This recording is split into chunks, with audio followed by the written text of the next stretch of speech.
হে everyone, তো এত রাতে আমি খালি বাজারটা কে লেগে দেখাইতেছি। রাত্র বাজে 11টা। তো এত রাত্রে আমি এই শুনছেন বাজারে কেউ নাই, সব দোকানটা গেছে। এত রাত্রে আমি কই যেতেছি, তোমরা পুরো ব্লগটা দেখতে থাকো। তো আমি ইয়া বই গেছি গাড়িত, আর মানুষ নাই, বাট এখানেও আছে ফুচকা। আমি অনেকক্ষণ অপেক্ষার পরে ফাইনালি যে আমারে নিয়ে যাইতো তাই নিয়ে আইসে। আর ফুচকা আমি একটাও খাইছিলাম না, তোমরা যে ভিডিওতে দেখছো।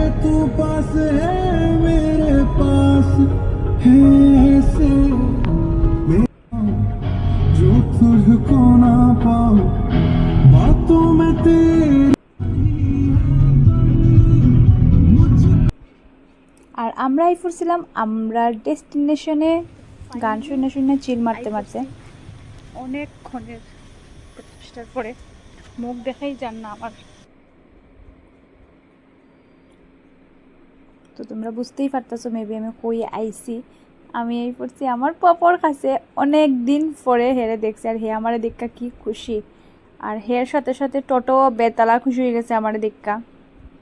আর এদিকে আমি টোটোর লগে একটু কথা কইলেতেছি, নাইলে হে রাগ করিলাই।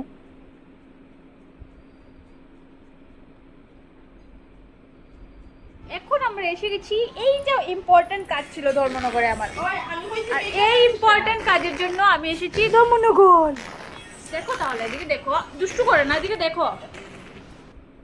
তো পরের দিন আসলো পপর বার্থডে, আর আগের দিন 12টা বাজার আগেই আমরা প্ল্যান আসলো আমরা আইতাম তার কাছে, আইয়া তারে উইশ করতাম। এমনি তো হে বুঝেই না যে হের বার্থডে, আর উইশ করবো এটাও বুঝতো না। তারপরেও একটা ফিলিং যে ফার্স্ট বার্থডে তার, তো এর লিগে আমরা আই করছিলাম।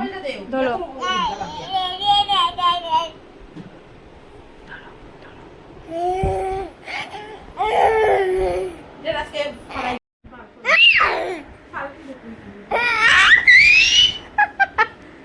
Happy birthday to you. তো হেরে উইশ করে ঘুমাই গেছিলাম। আর পরের দিন সকালে আমরা এই অবস্থা, আমরা ঘুম থেকে উঠতেই ফার্স্টে ভিডিও বানাইতেছি।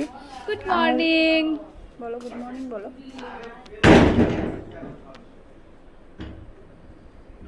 বলো কিছু। হের মুড অফ, হের মুড অফ আসলো কারণ হেরে স্নান করা নইব, আর এই অবস্থা আসলো লাস্টে।